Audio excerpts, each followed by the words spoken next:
आज की मुरली का बढ़िया पॉइंट कौन सा था? आज बोले बोला कि बिना शरीर के नारायण कैसे बनेंगे। तो नारायण बनने से पहले वो पहले ज्योतिर्लिंगम बनेंगे ना। लाल लाइट का गोला बनेगा। तो बोला छोटा रूप याद नहीं आता है तो बड़े रूप को याद कर सकते हैं। फिर बोला बड़ा रूप तो नारायण का है, बिना शरीर के नारायण कैसे? तो इशारा दे दिया ना। तो नारायण बनने से पहले लाल लाइट का गोला बनेगा। वो शंकर का जो देह शरीर है वो त्याग देगा और आत्मा जो है वो संपन्न बनेगी और उसका सूक्ष्म शरीर जो है वो लाल लाइट का गोला बनेगा, है ना। भाई जी, सबसे पहले हमारा कारण शरीर पवित्र बनता है, सूक्ष्म शरीर या स्थूल शरीर? पहले कारण शरीर पवित्र बनती है, आत्मा निर्विकारी बनती है, निराकारी बनती है, निरंकारी बनती है। आत्मा में विकारी संकल्प आना बंद हो जाते। फिर आत्मा के बाद सूक्ष्म शरीर पवित्र बनता है। सूक्ष्म शरीर में सूक्ष्म इंद्रिय है, मन बुद्धि है, वो पवित्र बनता है। और उसके बाद स्थूल शरीर की इंद्रियां पवित्र बनती है। परंतु कारण शरीर तो होता ही शून्य है ना, तो वो पवित्र अपवित्र की बात वहां कैसे आ गई? शून्य ज्योति बिंदु स्वरूप नहीं है क्या? शून्य है, कुछ नहीं है क्या? एनर्जी है या नहीं है? सूक्ष्म में एनर्जी है, वो बिंदु रूप आत्मा है। वो जब संपन्न बनेगी तो निर्विकारी बनेगी आत्मा। संकल्प जो है वो आत्मा से आते हैं या शरीर से आते हैं? आत्मा से आते हैं। तो मन बुद्धि जो है वो आत्मा के साथ कनेक्टेड है। जब आत्मा संपन्न बनेगी तो मन बुद्धि संपन्न बनेगी, और मन बुद्धि संपन्न बनेगी, विकारी संकल्प चलेंगे नहीं, अहंकार आएगा नहीं, ज्योति बिंदु आत्मा की स्टेज में स्थित हो जाएंगे। तभी धीरे धीरे देह की संपन्नता की बात किए। जो सूक्ष्म शरीर है इसमें देह की बात आ जाती है, सूक्ष्म देह। हाँ, सूक्ष्म इंद्रिया है उसको। जो सूक्ष्म शरीर जो है वो हमारा ट्रैवल कर सकता है। स्वप्न अवस्था जैसे होती है वैसे ही सूक्ष्म शरीर है। जागृत अवस्था माना स्थूल शरीर का भान है, और जो सुषुप्त अवस्था है वो आत्मिक स्थिति की बात है जिसमें सिर्फ आत्मा का भान है। तो सूक्ष्म शरीर में सूक्ष्म इंद्रिया पावन बनेगी, क्योंकि सूक्ष्म शरीर कारण बनता है स्थूल शरीर के निर्माण के लिए। जब शरीर छूट जाता है तो आत्मा के साथ साथ सूक्ष्म शरीर जाता है। सूक्ष्म शरीर क्या है? उस व्यक्ति की प्रिंट, ढांचा है उसका। वो ढांचा निर्जीव गर्भपिंड में मां के जाके प्रवेश करता है, और उस सूक्ष्म इंद्रियों से जब निर्जीव गर्भपिंड में जाके प्रवेश करेगा तो धीरे धीरे इंद्रियां तैयार होती जाती है। सूक्ष्म शरीर जितनी आत्मिक स्थिति ज्यादा, देह का भान कम, उतना सूक्ष्म शरीर छोटा छोटा होता जाएगा। जितना देह का भान ज्यादा उतना सूक्ष्म शरीर बड़ा होता जाएगा। सूक्ष्म शरीर बड़ा होना माना व्यक्ति को हल्कापन महसूस होगा या भारीपन महसूस होगा? भारीपन महसूस होगा। जितना देहाभिमान ज्यादा उतना सूक्ष्म शरीर बड़ा हो जाता है। वो देहाभिमान का शरीर है जिसके लिए आज की दुनिया में टेंशन, डिप्रेशन, स्ट्रेस में जाते। देहाभिमान बढ़ गया तो इन चीजों में जाएंगे तो सूक्ष्म शरीर भी बढ़ जाता है। जितना आत्मिक स्थिति में, ज्योति बिंदु स्थिति में स्थित होते जाएंगे उतना सूक्ष्म शरीर छोटा छोटा होता जाएगा। देहाभिमान का शरीर है वो। हाँ जी, बोलिए भाई जी। ओम शांति भाई जी। ओम शांति भाई जी, एक प्रश्न है। आज पॉइंट आया कि आप में मर गए दुनिया, तो इस बताओ, और एक प्रश्न उठता है। तो बाबा ने बोला है कंप्लीट बनो, कंप्लेन मत करो। तो और एवं भी बाबा बोला है जो परचिंतन पत्नी के जोर जर। तो हम जो बात कंप्लेन करते हैं किसी के लिए, तो वैसा माफिक हम बच्चों को वैसा ही होना चाहिए ना। जो मन में उठता है किसी का अवगुण, अर्थात उसको दिखाने के लिए, तो उसके लिए हमको स्वयं तो ऐसा ही होना चाहिए ना। मौन और मुख एक होना चाहिए ना। अरे कोई के अवगुण दिखते हैं, कोई गलत चीजें दिखती है परिवार के अंदर, तो रिपोर्ट लिख के दे दो लिखित रूप में, है ना। सबके सामने बोलना नहीं चाहिए, इंडिविजुअली रिपोर्ट करनी चाहिए। बाप को, परिवार के मुखिया को लिख के दे दो, बस हमारा काम खत्म।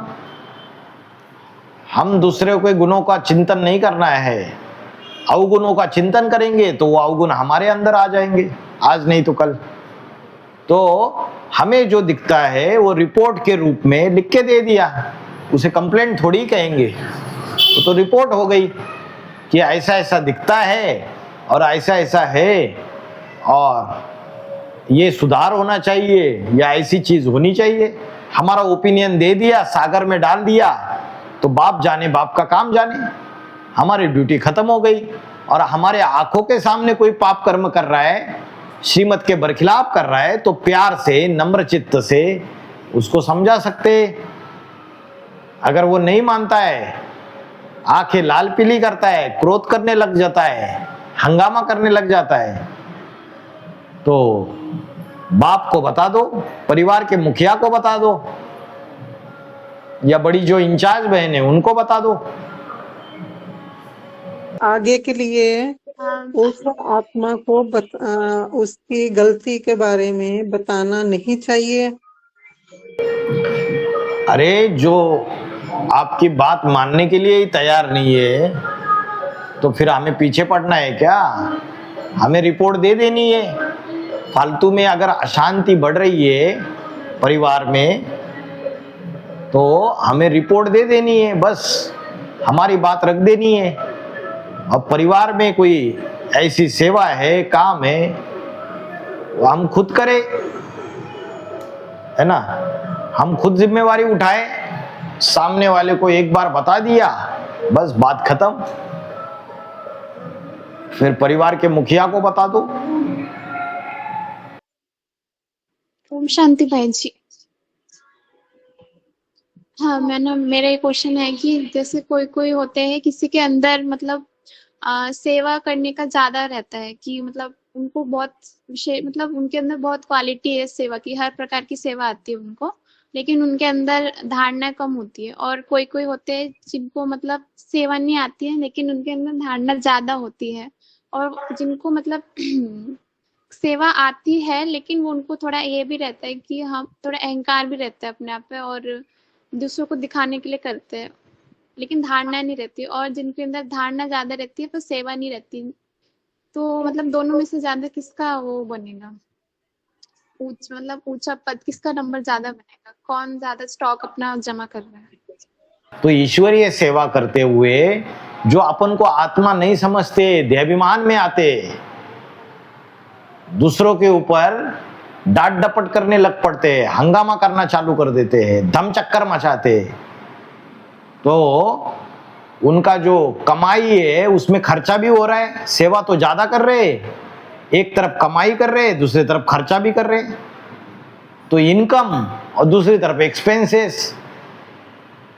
तो इनकम अगर ज्यादा है, समझो आज दिन में 90 रुपए कमाए और डांट डपट किया, देहाभिमान में आए, दिखावा किया, समझो वो जो खर्चा किया वो 80 रुपए कर दिए, तो प्रॉफिट कितना हो गया? 10 रुपए ही प्रॉफिट, कमाई दिन भर की 10 रुपए।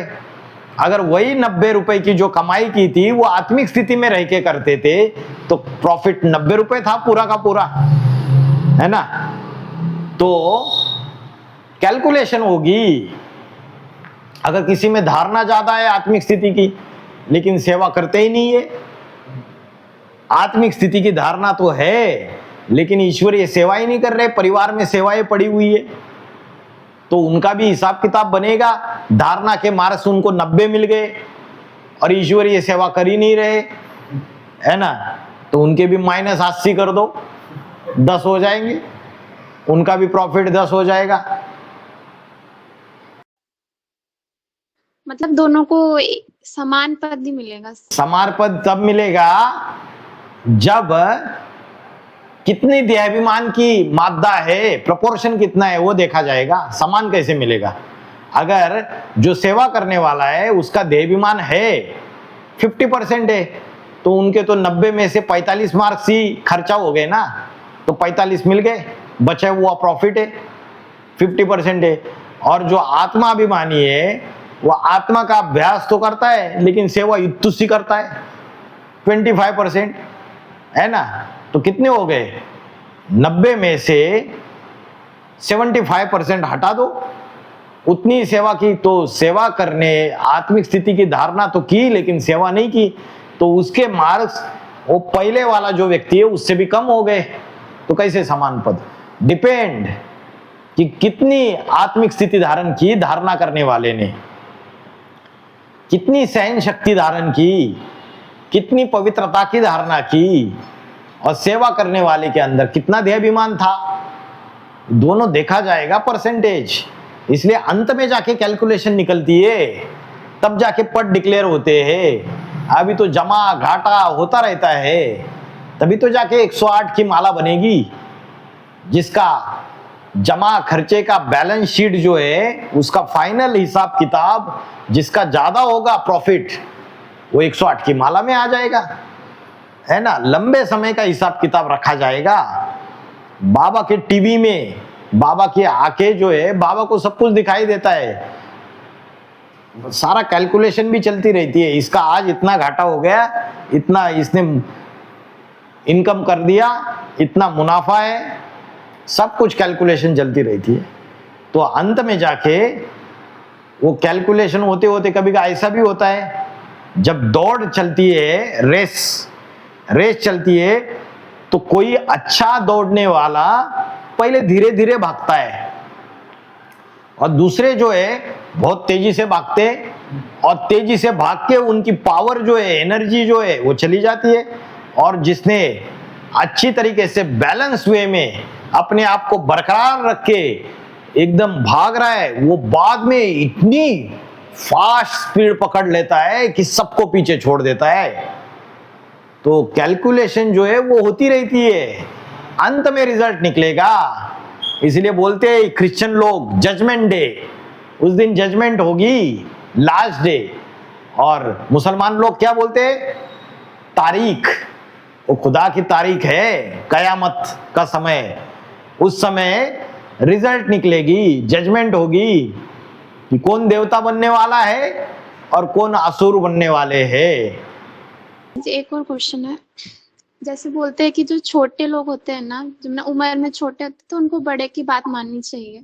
तो जैसे कभी कभी क्या होता है कि जो बड़े होते हैं तो वो जैसे छोटों से गलती होती है तो वो उनको समझाते हैं, ठीक है। तो जैसे कभी कभी क्या होता है, जो बड़े होते हैं उनमें वो कमी होती है, फिर वो छोटों को समझाते हैं, तो उस समय जो छोटे होते हैं तो उनको उनकी बात मान लेनी चाहिए या फिर उनको बोलना चाहिए, या बड़े हैं करके छोड़ देना चाहिए, या बोलना चाहिए, क्या करना? रिगार्ड देना चाहिए। ये तो हिंदू धर्म, सनातन धर्म की संस्कार है। जो उम्र में बड़े होते हैं उनको रिगार्ड दिया जाता है। अभी वो जो बड़े हैं वो हमारे ईश्वरीय परिवार के भी भांति है, और ईश्वरीय परिवार के भांति है, और उम्र में भी बड़े, तो रिगार्ड दे दो दिखावे के लिए, है ना। अगर बाबा ने मुरली में बोला जो ज्ञान में बड़ा सो बड़ा ठहरा, जो ज्ञान में बड़ा होता है वो बड़ा ठहरा, तो ऐसा जो ज्ञान में बड़ा है उसकी बात 100% माननी चाहिए। और जो उम्र में बड़े हैं वो ऐसी ऐसी गलतियां करते हैं कि छोटों को भी उनको समझाना पड़ता है, और वो खुद को बड़े समझते, और जो उम्र में छोटे उनको बहुत छोटा समझते हैं। तो दिखावे के लिए उनको रिगार्ड तो दे दो, अंदर से रिगार्ड देने की बात नहीं है। अंदर से तो उसको रिगार्ड में देना है जो हमारे से ज्ञान में बड़ा है, चारों सब्जेक्ट में बड़ा है, उसको रिगार्ड देना है। ठीक है भाई जी, इस सिलसिले में एक प्रश्न उठता, तो चारों सब्जेक्ट में तो उसके ऊपर ऑलराउंड पार्टधारी, ऑलराउंड पार्ट किसको कहते हैं, ये थोड़ा समझाइए ना। ऑलराउंड पार्टधारी, ऑलराउंडर दुनिया में किसको कहते हैं? कोई व्यक्ति होता है, गाड़ी भी चला लेता है, कार ड्राइविंग भी आती है, बाइक भी चला लेता है, फिर बोलते हैं अरे गाड़ी खराब हो गई तो इसने रिपेयरिंग करने की भी बुद्धि चला दी। अरे घर में परिवार में कोई बीमार हो गया तो कौन सी दवाई खानी है, कौन सी दवाई नहीं खानी है, इसकी भी नॉलेज रखता है। अरे पढ़ाई में भी होशियार है, क्लास में भी अच्छे नंबर्स लेके आ जाता है। अरे इसको तैरना भी आता है, इसको झाड़ के ऊपर चढ़ना भी आता है, इसको खेल कूद में भी आगे है। कैरम खेलने बैठ जाता है तो उसमें भी दाव जीत जाता है। पढ़ाई में भी आगे, हर चीज में, सब चीजों में होशियार है, तो उसको बोलते हैं ऑलराउंडर। पता नहीं था आपको?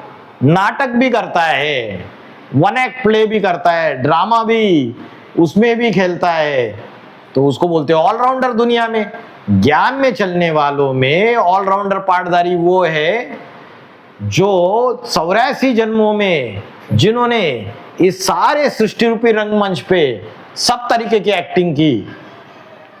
राम राजा, राम प्रजा, राम साहूकार, महाराजा से महाराजा भी बना, आदि नारायण भी बना, राजा भी बना, साहूकार भी बना ज्ञान रत्नों का, और ज्ञान रत्नों का साहूकार बनके उन ज्ञान रत्नों को बांटा भी।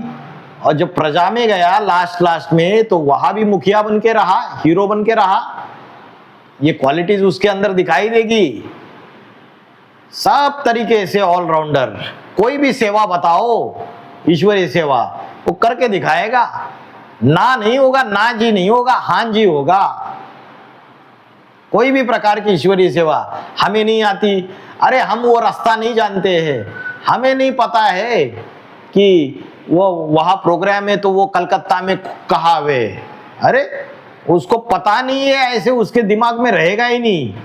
वो चाहे कलकत्ता जाए, चाहे हैदराबाद जाए, चाहे दुनिया के कोई भी कोने में जाए, वो सब कुछ पता कर लेगा, टेक्नोलॉजी का भी इस्तेमाल कर लेगा। है? तो उसको कहते हैं ऑलराउंडर पार्टधारी। नंबर 1 ऑलराउंडर पार्टधारी बाप है, फिर नंबर 1 अष्टदेव है, ऑलराउंडर पार्टधारी। ज्ञान, योग, धारणा, सेवा, इन चारों सब्जेक्ट में होशियार, चारों सब्जेक्ट्स में मार्क्स ले लेते। आत्मिक स्थिति की धारणा में भी मार्क्स ले लेते, ज्ञान के सब्जेक्ट में भी आगे चले जाते, योग की पराकाष्ठा में भी उनका मुकाबला कोई कर नहीं सकता, और ईश्वरीय सेवा में भी उनका मुकाबला कोई कर नहीं सकता। ये ऑलराउंडर पार्टधारी है। शंकर पार्वती के मंदिर में जाके बोलते हैं ना कि त्वमेव माता च पिता त्वमेव, तो मतलब जब वो आत्मा प्रवृत्ति में आती है तब जाकर के गायन होता है। ऐसे ही बाबा ने बोला है कि अष्टदेव के जो परिवार वाले होंगे उनके परिवार वाले भी उनको बोलेंगे त्वमेव माता च पिता त्वमेव। लेकिन बाबा ने बोला ये बात की है, तो अभी जैसे वो पाठधारी या जब विजय माला का जब मणका आएगा तब के लिए बोला है या फिर एक सिंगुलर आत्मा के लिए बोला गया है? क्योंकि शंकर पार्वती प्रवृत्ति में है ना, तब जाकर के उनको बोलते हैं। तो अष्टदेव पाठधारी जब अपनी सहयोगी के साथ मिल जाएंगे तब के लिए बोला है या फिर सिंगुलर पाठधारी के लिए बोला है? अभी बाबा के यहाँ जो शंकर का पाठ चल रहा था उसमें बोला तुम्हें हो माता च पिता तुम्हें हो। किसको बोला? आत्माओं ने अपने दिल से बोला कि जगदम्बा को माता के रूप में। सिर्फ निश्चय पत्र में तो लिख दिया, लेकिन प्रैक्टिकली माता का जो प्यार है, माता की जो पालना है, स्नेह है, वो मिला? नहीं मिला। फिर क्या योगिनी माँ के लिए दिल से बोला कि तुम्हें हो माता, और पिता शंकर के लिए दिल से बोला? दिल से आवाज निकली। जिस माता से पालना ही नहीं मिली तो दिल से आवाज कैसे निकलेगी? तो एक ही रूप में माता को भी देखा और पिता को भी देखा। 2018 तक तो यही हुआ ना। मैक्सिमम जो ब्राह्मण है उन्होंने एक में ही माता और पिता दोनों को देख लिया। तुम्हें वो माता च पिता तुम्हें वो, उसके अंदर ही उसको मातृत्व भी धारण करके, सहन शक्ति धारण करके परिवार को पालना देना पड़े, जब तक कि विजय माला की सहयोगिनी शक्ति ना आए। ऐसे ही जो आवाज निकलेगी त्वमेव माता च पिता त्वमेव, वो उस एक पाठधारी के लिए निकलेगी। तू ही माता है, तू ही पिता है, तू ही बंधु है, तू ही सखा है, तू ही सब कुछ है। तमेव सर्वम, सर्व संबंध एक के साथ। लेकिन भाई जी एक होता है समझना, लेकिन पूजा जो होती है वो तो प्रवृत्ति में होती है ना उन दोनों की, शंकर और पार्वती की। तो तब होगी फाइनल जब विजय माला का मन का आएगा और प्रवृत्ति स्थापन हो जाएगी, तब तक कैसे होगी? मतलब विजय माला के जो संयोगनी जो होगी उससे आने से पहले ही उनके जो परिवार वाले होंगे वो बोलेंगे उन पाठधारी। बोलेंगे तो एक के लिए बोलेंगे ना, तू ही माता है, तू ही पिता है। अगर तू ही माता है, तू ही पिता है, तू ही बंधु है, तू ही सखा है, माना चार चार लोग है क्या? पिता तू है, सखा कोई अलग है, बंधु कोई अलग है और माता कोई अलग है क्या? एक ही है ना। त्वमेव सर्वम मम देव देव, सर्व संबंध एक के साथ। जी एक प्रश्न था कि त्याग और जिसके कहता है नष्ट महास्मृति लभ था, या इंग्लिश में कहता है रेनाउंसिएशन, तो इसका परिभाषा थोड़ा बताइए ना ताकि हम समझ सके, धारण कर सके। हाँ, बाबा ने तो बोला है जन्म जन्मांतर राजा बनने वाली आत्माएं पेट का धंधा नहीं करती है, और बोला जो हाईएस्ट क्वालिटी की आत्मा है उनके लिए श्रीमत दिया, लौकिक संबंधियों से ना कुछ पूछना है ना उनकी मत पर चलना है। अभी लौकिक संबंधी सालों साल से ज्ञान में नहीं चलते हैं, तो तुम बच्चे आए वो खोपड़ियों को ठोकर मारने वाले, उनकी जो कर्म बंधन की रस्सियां उन्होंने बांध के रखी है और उसकी वजह से वो हमें भी परेशान करते हैं, तो उनसे परेशान होना है? उनसे परेशान होते रहना है। बाबा ने बोला वो रचयिता ही नहीं, वो रचयिता नहीं, जो इसकी कंट्रोल में उसकी रचना नहीं है। अगर रचना कंट्रोल में नहीं है तो उसको रचयिता नहीं कहेंगे। तो स्त्री ये रचना है और जो बच्चा है या बच्ची है वो भी रचना है, वो रचना कंट्रोल में नहीं चल रही है। तो ब्रह्मा बाबा ने अपने जीवन में क्या किया? ब्रह्मा बाबा ने अपने बच्चों को प्रॉपर्टी में से एक भी हिस्सा नहीं दिया, पाई पैसा नहीं दिया, लात मार दी। ज्ञान में नहीं चलना है तो जाओ बाहर की दुनिया में कमाओ और खाओ। तो जो ब्रह्मा बाबा ने अपने जीवन में किया उसी को फॉलो करना है ना, ब्रह्मा को फॉलो करना है। तो रिनाउंसिएशन मतलब अगर वो हाय दैया तौबा मचाते हैं परिवार वाले, उनको तो देह का सुख ही चाहिए, कितना भी दे दो उनको वही चाहिए। तो अपनी ईश्वरीय सेवा में लगना है, अपना जितना कर्तव्य है उतना करना है, बाकी बुद्धि खपानी नहीं है उनमें। नहीं मानते हैं तो रौद्र रूप धारण करना है, बराबर सीधे हो जाते हैं। उनकी वजह से हम अपना पुरुषार्थ थोड़ी चौपट करेंगे। ज्ञान हमें मिला है, हमें ज्ञान की गहराई है, और हम उनकी समस्याओं में, उनके जो कर्म बंधन की रस्सियों में हम खुद भी फंस रहे, खुद भी घिस रहे, खुद भी पिस रहे। तो पिसते रहना चाहिए। हाँ जी, बहुत बढ़िया। जी समझ में आया। ओम शांति भाई जी। ओम भाई शांति। जी भक्ति मार्ग में जो नेपाल में काठमांडू में शिव का पंचमुखी मंदिर है, पशुपतिनाथ कहते हैं, और एक पशुपति अस्त्र भी दिया था अर्जुन को, इसका मतलब बेहद में कुछ रहस्य समझाइए। पशु माना जानवर, तो जो जानवर बुद्धि है उनका भी पति बन जाता है। पति माना कंट्रोलर है ना, पति माना पाती, पाती माना रक्षा करने वाला। तो उनका भी कंट्रोलर, उनका भी रक्षक बन जाता है। जो जानवर जैसे बुद्धि वाले हैं, जानवरियत वाले हैं, उनको भी कंट्रोल कर लेता है। जैसे शंकर को दिखाया कि बैल के ऊपर सवारी कर लिया हाई जंप लगा के, तो बैल जानवर है ना, पशु है ना, तो उसको भी कंट्रोल कर लेता है। और पंचमुखी दिखाया तो शिव कौन है? सुप्रीम सोल शिव की बात है। या राम वाली आत्मा जो शिव समान बनती है उसकी बात है। बाबा ने बोला मैं ना पूज्य बनता हूं ना पुजारी बनता हूं, तो सुप्रीम सोल शिव ना पूज्य बनता है ना पुजारी बनता है। जो नंबर 1 रुद्र है, जो शिव समान बन जाती है, वही किसी 5 पुरुषार्थियों में प्रवेश करके पंचमुखी शिवलिंग का गायन होता है। तो वैसे तो प्रवेश किसमें करती है? 11 में करती है।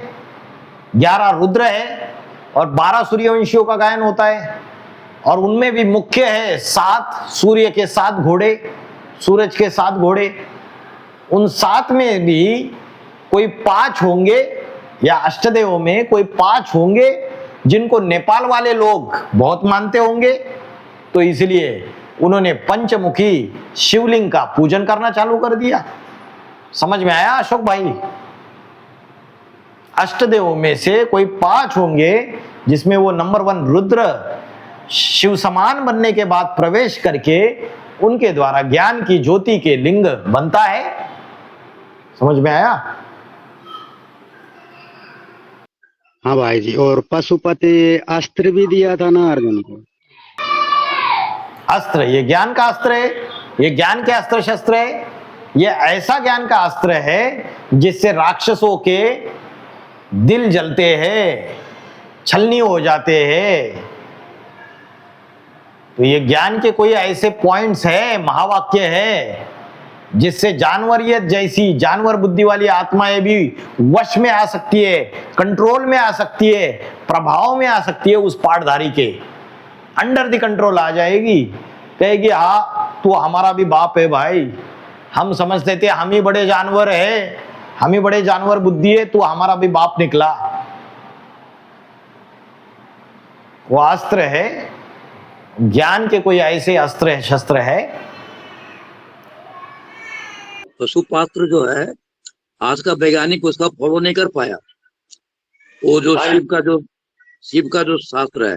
भाई जी एक बात, अर्जुन के बारे में बोलते हैं, महाभारत कथा में है कि वो महाभारत के बाद अर्जुन को उसका पुत्र बब्रुवाहन उलूपी का बेटा था। उलूपी को शादी करके कुछ उनको संदेह हुआ उलूपी पर, वो छोड़ करके चले गए। वो मणिपुर की थी, महाभारत के नाम से पता चलता है। वो फिर भगवान ने उसको जीवित किया एक मणि से।